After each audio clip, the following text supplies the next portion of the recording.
இந்த பூமியிலே ஐஸ்வர்யம் உள்ளவர்களாய் இருக்க வேண்டும்? நாம் ஏன் இந்த பூமியிலே செழிப்புள்ளவர்களாய் இருக்க வேண்டும்? நாம் ஏன் இந்த பூமியிலே தரித்திரர்களாய் இருக்கக்கூடாது? நாம் ஏன் இந்த பூமியிலே ஏழ்மை உள்ளவர்களாய் இருக்கக்கூடாது? நாம் ஏன் இந்த பூமியிலே கடன்காரர்களாய் இருக்க கூடாது என்பதை குறித்து இன்றைக்கு நாம் தெளிவாய் பார்க்க போகிறோம். அருமையானவர்களே, கவனியுங்கள். இதற்கான முதல் காரணத்தை இன்றைக்கு நாம் பார்க்க போகிறோம்.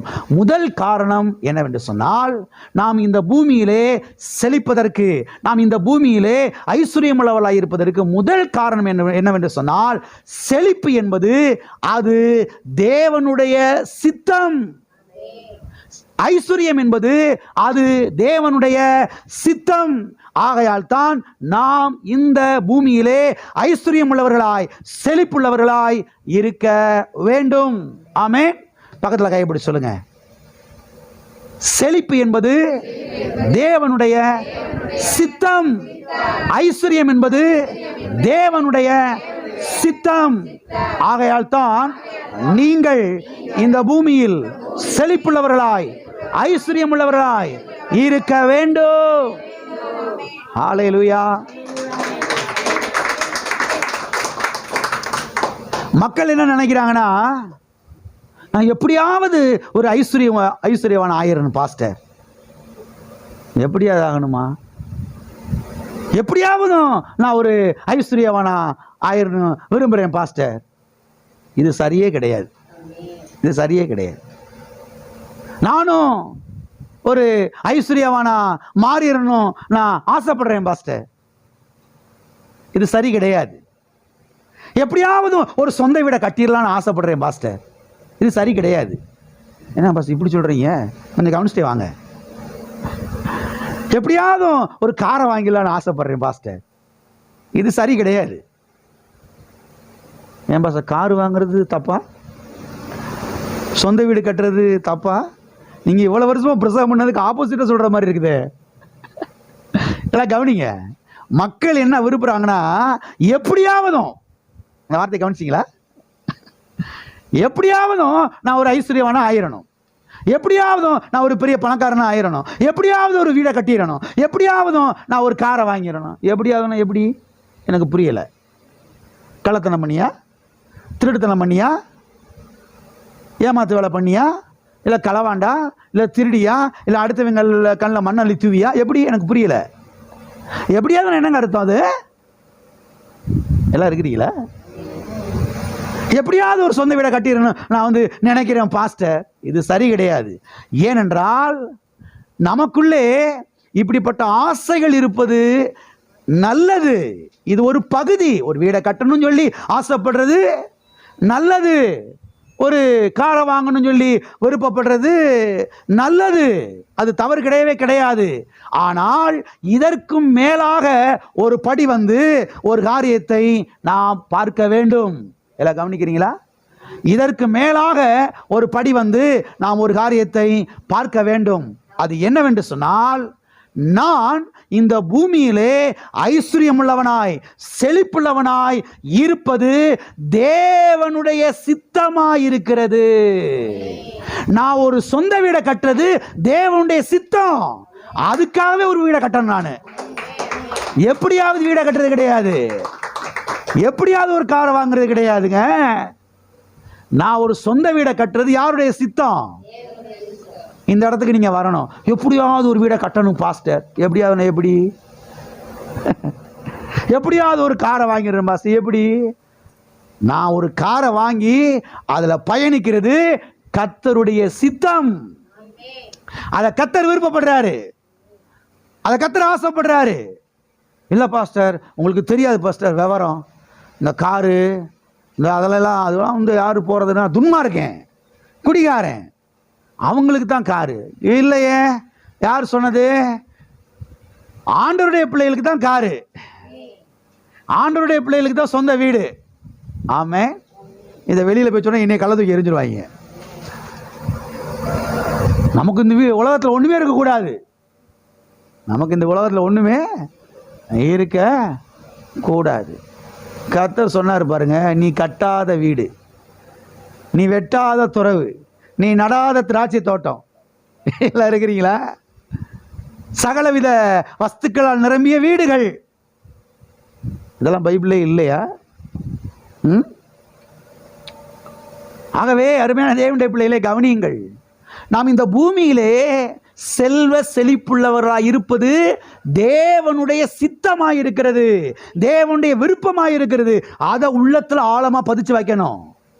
இதை விட்டு போட்டு நான் எப்படியாவது ஒரு வீடை கட்டிட நினைக்கிறேன் பாஸ்டர், அந்த இடத்துக்கு வராதீங்கன்றேன். எப்படியாவதுலாம் கிடையாது. நான் சொந்த வீடை கட்டுறது தேவனுடைய சித்தம்.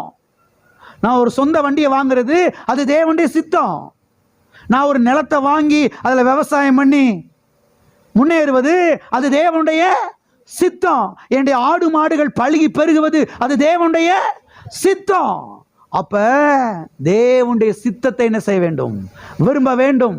தேவனுடைய சித்தத்தை ஜெபமாய் மாற்ற வேண்டும். எதை ஜெபமா மாற்றணும்? சும்மா நம்மளா போய் ஆண்டவரே தாரும் ஆண்டவரே தாரும் ஆண்டவரே, இல்லை நம்முடைய கையை பிடிச்சி திருகிருவேன் ஆண்டவரே.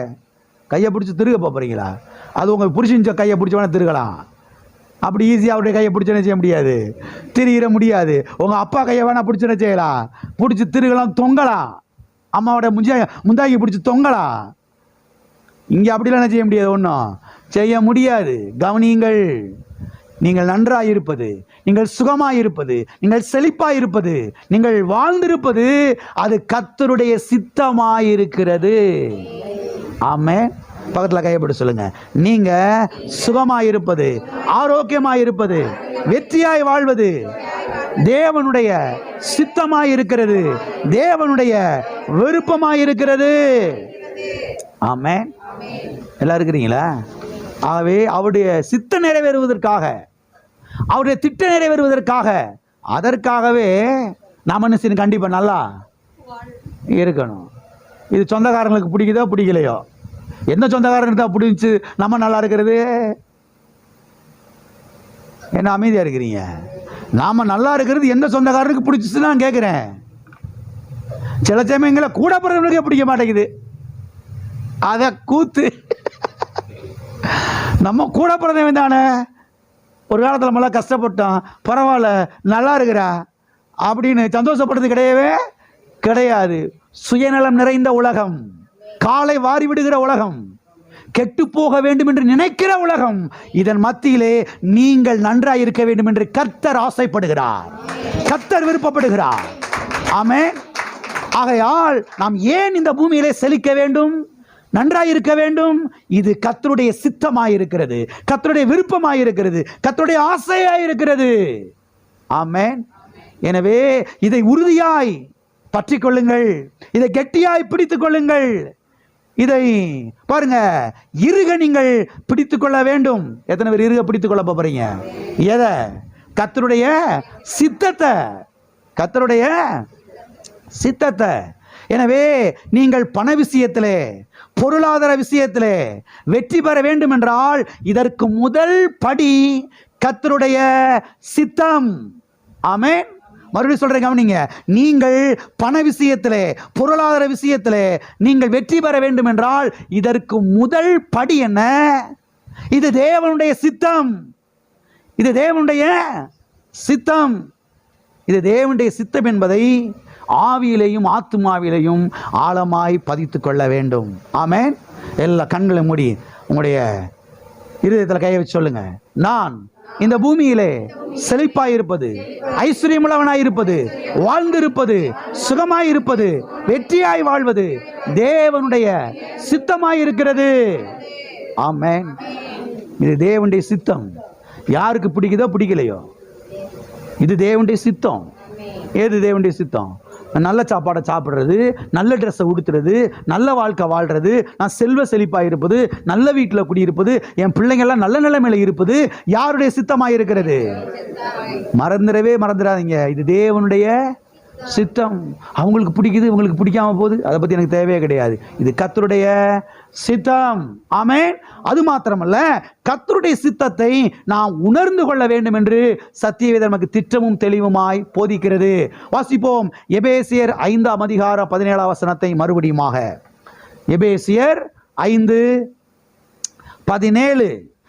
ஆகையால் நீங்கள் மதி அற்றவர்களாய் இராமல் கர்த்தருடைய சித்தம் இன்னதென்று உணர்ந்து கொள்ளுங்கள்.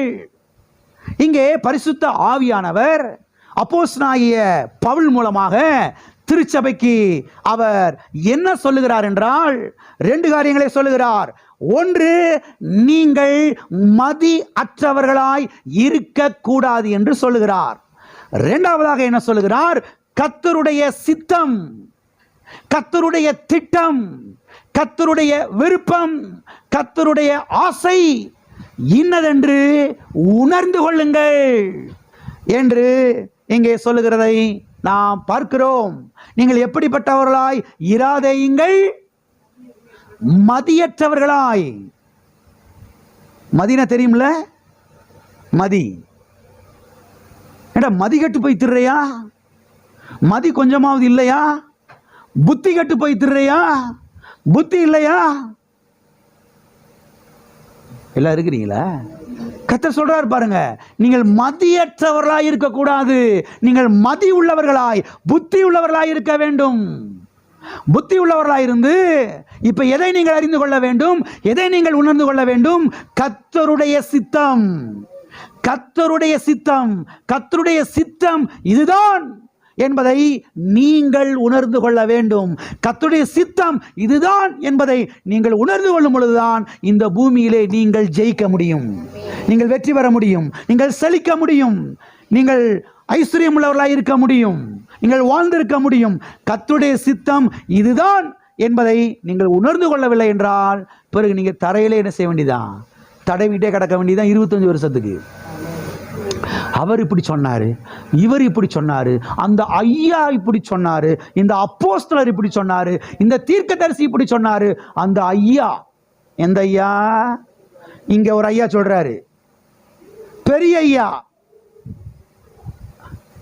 எல்லாம் இருக்கிறீங்களா? போயிட்டீங்களா? உலகத்திலேயே பெரிய ஐயா சொல்றாரு, என் சித்தத்தை இன்னதென்று நீ உணர்ந்துகள். அப்பதான் இந்த பூமியில நீ என்ன செய்ய முடியும்? செழிக்க முடியும். அவங்கள பிரியப்படுத்துறது, இவங்களை பிரியப்படுத்துறது, இவங்க என்ன நினைச்சுக்கிடுவாங்க, யார் என்ன வேணாலும் நினைக்கட்டும், அதை பத்தி எனக்கு அவசியமே கிடையாது. கர்த்தருடைய சித்தம் என் வாழ்க்கையில் நடக்கணும், அவ்வளவுதான். கர்த்தருடைய சித்தத்தை நான் உணர்ந்து கொள்ளணும், கர்த்தருடைய சித்தத்தை நான் கண்டுபிடிச்சுக்கிறணும், கர்த்தருடைய சித்தம் என் வாழ்க்கையில் நிறைவேறணும், அவ்வளவுதான். ஆமே, எல்லாம் இருக்கிறீங்களா? கர்த்தருடைய சித்தம் இன்னதென்று என்ன செய்து கொள்ளுங்கள்? உணர்ந்து கொள்ளுங்கள். கவனியுங்கள், பல வருடங்களாக திருச்சபையிலே என்ன போதித்து விட்டார்கள் என்றால், எல்லாம் கவனிக்கிறீங்களா? பல வருடங்களாக 50, 60, 70 வருடங்களாக, 100 வருடங்களாக, 150 வருடங்களாக, 200 வருடங்களாக சர்ச்சில், திருச்சபையிலே என்ன போதித்து விட்டார்கள் என்று சொன்னால், கர்த்தருடைய சித்தத்தை புரிந்து கொள்ளவே முடியாது பிரதர். எதை புரிந்து கொள்ள முடியாது? கர்த்தருடைய சித்தத்தை புரிந்து கொள்ளவே முடியாது பிரதர். கர்த்தருடைய சித்தத்தை விளங்கிக் கொள்ளவே முடியாது பிரதர். நான் கேட்கிறேன், கர்த்தருடைய சித்தத்தை புரிந்து கொள்ளவே முடியாதுன்னா அப்புறம் எதுக்கு அப்போஸ்தலனாகிய பவுல் மூலமாய் பரிசுத்த ஆவியானவர் இப்படி சொல்லணும்? கர்த்தருடைய சித்தம் இன்னதென்று நீங்கள் உணர்ந்து கொள்ளுங்கள் என்று. ஏப்பா, கர்த்தருடைய சித்தத்தை உணர்ந்து கொள்ளவே முடியாதுப்பா, புரிந்து கொள்ளவே முடியாதுப்பா, அதனால யாரும் என்ன செய்யாதீங்க, இப்படி ஜெபிக்காதீங்க, கர்த்தாவே உம்முடைய சித்தம் என்னையா அப்படின்னு யாரும் என்ன செய்யாதீங்க, அப்படிலாம் அவர் இங்கே எழுதியிருக்கணும். ஆனால் இங்கே என்ன சொல்லப்பட்டிருக்கிறது? கர்த்தருடைய சித்தம் இன்னதென்று நீங்கள் என்ன செய்து கொள்ளுங்கள், உணர்ந்து கொள்ளுங்கள், அறிந்து கொள்ளுங்கள். அப்போ கர்த்தருடைய சித்தத்தை உணர்ந்து கொள்ள முடியுமா முடியாதா? கர்த்தருடைய சித்தத்தை விளங்கி கொள்ள முடியுமா முடியாதா? விளங்கி கொள்ள முடியும். கர்த்தருடைய சித்தம் வினோதமானது பிரதர். கர்த்தருடைய சித்தம் வினோதமானது பிரதர். அது மிகவும் கடுமையானது பிரதர். அவருடைய சித்தத்தை ஒருவரால் என்ன செய்ய முடியாது, அறிந்து கொள்ளவே முடியாது, ஒருபோதும் என்ன செய்ய முடியாது, அறிந்து கொள்ளவே முடியாது என்று பல வருடங்களாக திருச்சபையில் என்ன செய்து விட்டார்கள், போதித்து விட்டார்கள், போதிக்கப்பட்டு வருகிறது. இது முற்றிலும் தவறான ஒரு எண்ணமாகும். ஏனென்றால் சத்திய வேதம் தெளிவாய் சொல்லுகிறது, கர்த்தருடைய சித்தம் இன்னதென்று நீங்கள் என்ன செய்து கொள்ளுங்கள், உணர்ந்து கொள்ளுங்கள். எனவே கர்த்தருடைய சித்தம் என்பது அது மறைவான ஒன்று கிடையவே கிடையாது. கர்த்தருடைய சித்தம் வினோதமானது கிடையவே கிடையாது. கர்த்தருடைய சித்தத்தை அறிந்து கொள்ள முடியும், கர்த்தருடைய சித்தத்தை புரிந்து கொள்ள முடியும், கர்த்தருடைய சித்தத்தை உணர்ந்து கொள்ள முடியும். இலக்கரணை வைத்து சொல்லுவோம். கர்த்தருடைய சித்தத்தை அறிந்து கொள்ள முடியும், கர்த்தருடைய சித்தத்தை விளங்கிக் கொள்ள முடியும், கர்த்தருடைய சித்தத்தை புரிந்து கொள்ள முடியும், கர்த்தருடைய சித்தத்தை உணர்ந்து கொள்ள முடியும். ஆமென்.